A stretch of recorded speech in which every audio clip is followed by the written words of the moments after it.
Alina's heels clicked against the marble floor, each step echoing in her ears like a warning bell. She hated parties like this, too many glittering gowns, too many masks of perfection, too many eyes scanning, judging. But she couldn't say no when her best friend had begged her to come along. Just a little champagne, some dancing, and maybe a distraction from your breakup, her friend had chirped. Breakup. Alina's stomach tightened. That word alone was enough to send a shiver down her spine. She had hoped tonight would be a way to step outside the storm her life had become. But the moment she saw him, Daniel, the ex she had spent months trying to forget, standing near the bar with his crooked smile and his hand on another woman's waist, her plan for the night shattered. Her pulse raced. She had to move, had to escape before he saw her.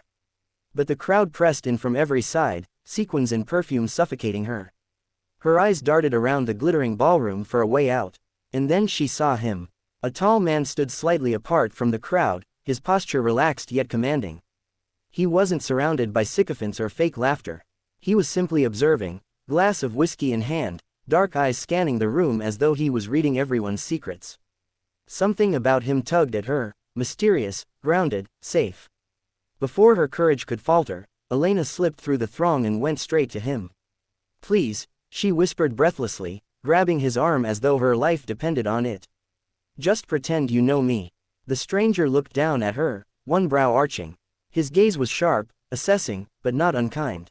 "Are you in trouble?" "Not really," she muttered, though her grip tightened. My ex is here. He can't see me alone." For a second, silence stretched between them, the sounds of clinking glasses and a string quartet floating in the background. Then his lips curved, not quite a smile but close. "Very well," he said smoothly, lowering his glass. "Shall I be your rescuer tonight?" Relief washed through her. "Yes, please." Without hesitation, he slipped an arm around her waist, pulling her closer. Alina's breath hitched. His touch was firm but steady, his presence immediately forming a shield between her and the rest of the party. She leaned into him, surprised at how natural it felt. "Smile," he murmured against her ear. "If he's watching, he should think you're perfectly happy." Alina forced a smile, though her cheeks warmed as she tilted her face up to him. He was striking, sharp jawline, dark hair, eyes that seemed to see right through her. He wasn't the kind of man who blended into parties. No, he commanded them. "Better," he said softly, his voice like velvet laced with steel.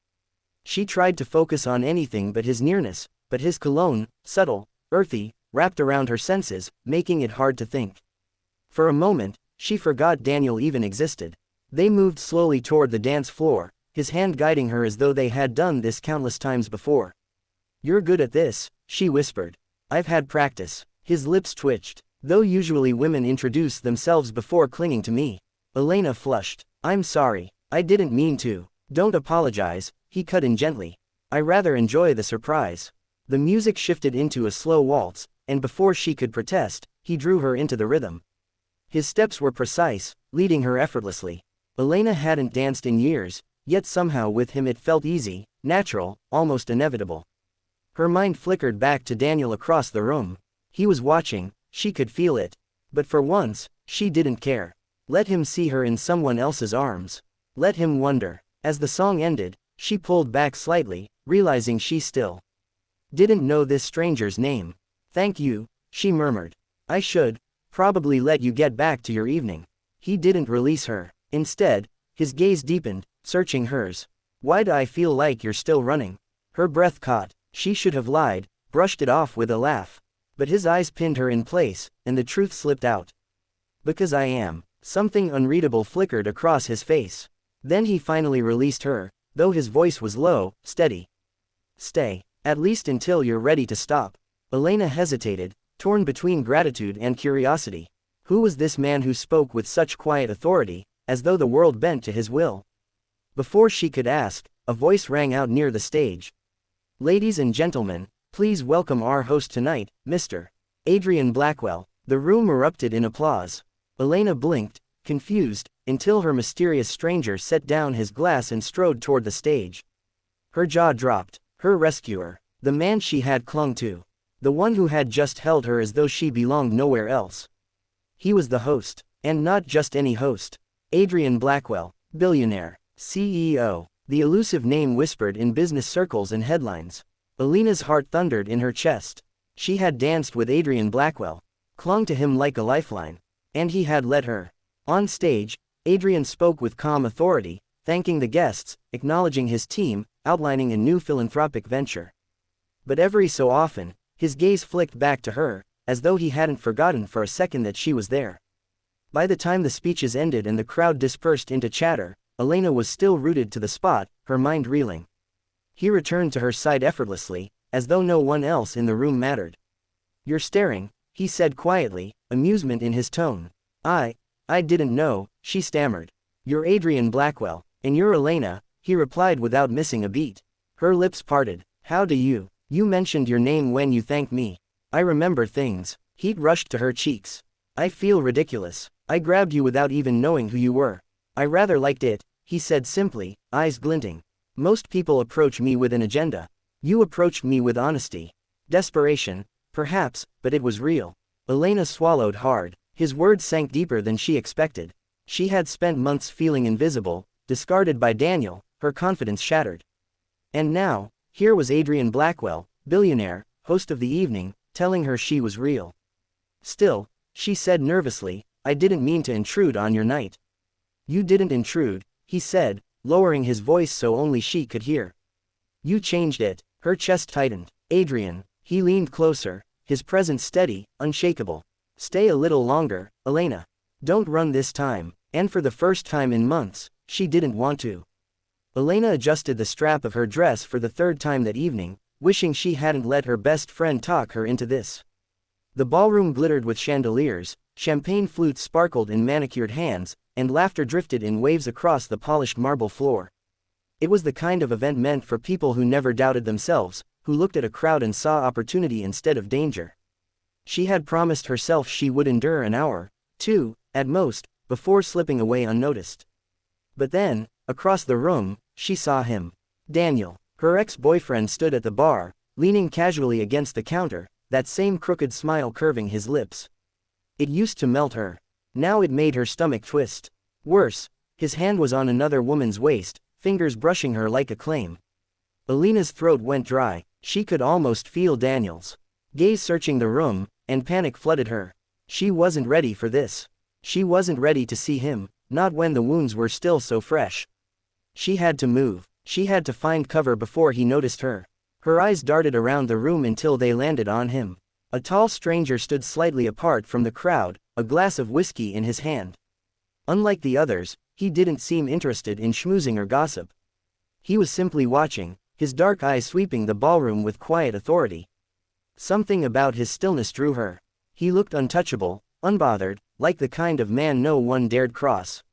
Without thinking, Elena slipped through the crowd and stopped in front of him. "Please," she blurted, breathless. "Pretend you know me." The man blinked, brows lifting in surprise. His gaze was sharp, assessing, but not unkind. "Are you in trouble?" "Not exactly," she muttered, though her grip tightened around his sleeve. "My ex is here. If he sees me alone, it'll be bad.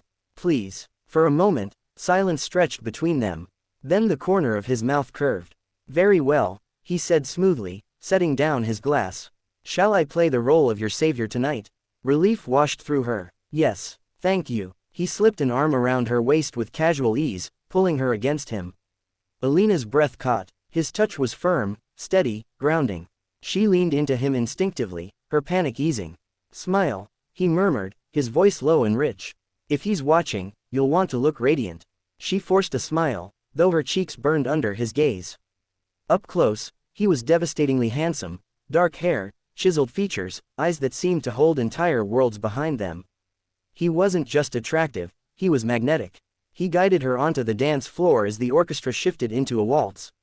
His movements were precise, leading her effortlessly through the steps. "You're good at this," she whispered.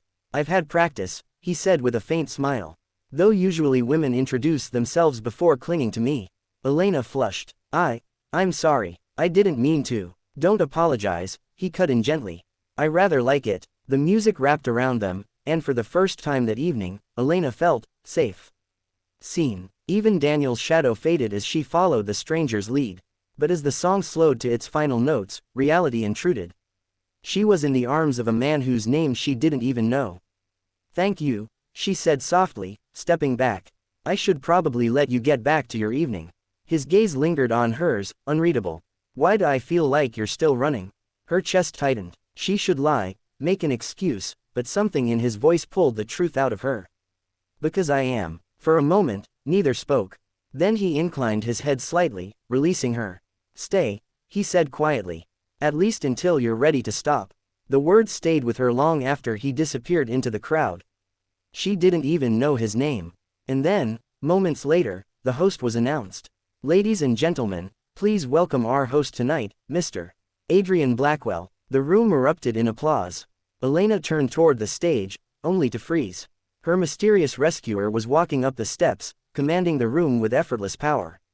Adrian Blackwell, the billionaire whose name filled headlines, the elusive CEO whispered about in business circles. Her heart skipped a beat.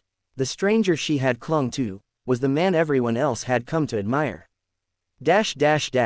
Part 2. Elena could hardly process what she was seeing. Adrian Blackwell, billionaire magnate, was the man who had just held her close, whispered for her to smile, and shielded her from the ghost of her past. He spoke with calm confidence, thanking his guests, and outlining a new philanthropic initiative. The audience hung on his every word, but more than once, his gaze flicked back to her, as though he hadn't forgotten the woman who had appeared out of nowhere and claimed him for protection. By the time the applause died down, Elena's legs felt rooted to the floor. She wanted to vanish, yet curiosity held her still. Adrian returned to her side as though no one else in the room mattered.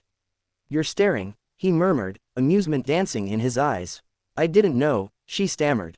You're Adrian Blackwell, and you're Elena, he replied easily. Her lips parted. How do you? You mentioned your name when you thanked me. I don't forget things like that. Heat rushed to her cheeks. I feel ridiculous. I threw myself at you without even knowing who you were. I rather liked it, he said, his tone steady. Most people approach me with an agenda. You approached me with honesty. Desperation, you mean, she muttered. His eyes softened. Even desperation has its truths. Elena looked down at her hands, uncertain. She had spent months drowning in the aftermath of her breakup, questioning her worth, her choices, everything. Yet here she was, standing with a man who could command entire industries, and he was looking at her as though she mattered. Still, her defenses rose. You don't even know me. Not yet, he agreed. But I'd like to. The simplicity of the words disarmed her more than any grand gesture could have. For a moment, she let herself imagine what it might mean, being seen not as Daniel's discarded lover, but as someone worthy of Adrian Blackwell's attention. I don't belong in your world, she said softly. Perhaps not, Adrian admitted. Then his gaze deepened, steady and unflinching. But tonight, you belong here. With me. Her breath caught. The ballroom around them blurred, voices fading into background noise. All she could see was him, all she could feel was the calm strength he exuded. For the first time in months, she didn't feel like she was running. And as Adrian offered his hand again, inviting her back into the dance, Elena realized that what had begun as desperation might just be the beginning of something she never expected, something real.